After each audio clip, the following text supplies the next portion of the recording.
রাজধানীর রেডিসনে চলছে Pakistan Bangladesh knowledge corridor ও education expo 2026-এর উদ্বোধনী অনুষ্ঠান। সেখানে কথা বলছেন শিক্ষামন্ত্রী ডক্টর আনম ইহসানুল হক মিলন। আমরা সরাসরি চলে যাচ্ছি সেখানে।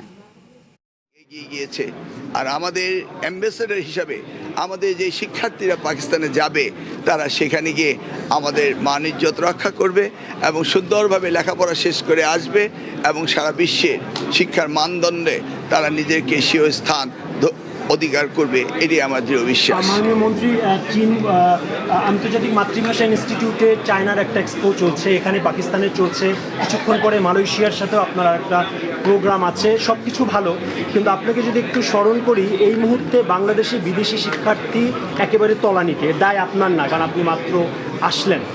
মাত্র 665 জন বিদেশি শিক্ষার্থী পড়ে 54টা পাবলিক ইউনিভার্সিটিতে। কীভাবে বাড়াবেন আসলে পরিকল্পনা? আসলে জুলাই 36-এর পরে বাংলাদেশে জাতীয়তাবাদী দল জনাব তারেক রহমান নির্বাচিত প্রধানমন্ত্রী হওয়ার পরে দেশের সার্বিক পরিস্থিতি উন্নয়ন হচ্ছে।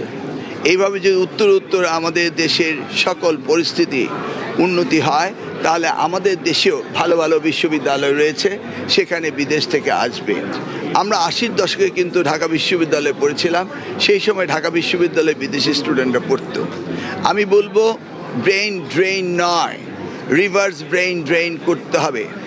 আমরা দেখেছি আমাদের দেশের সন্তানরা বাইরে গিয়ে উচ্চশিক্ষিত হবে এবং সেখান থেকে আবার দেশে ফিরে আসবে, এসে দেশ সেবায় মানবতার সেবায় কাজ করবে। সেভাবেই আমাদের দেশে উন্নয়ন হবে। আমাদের প্রধানমন্ত্রী জনাব তারেক রহমান তিনি শিক্ষাকে সবচেয়ে বেশি গুরুত্ব দিচ্ছেন এবং তার মধ্যে তিনি কারিগরি শিক্ষাকে আরও অধিকতর গুরুত্ব দিচ্ছেন।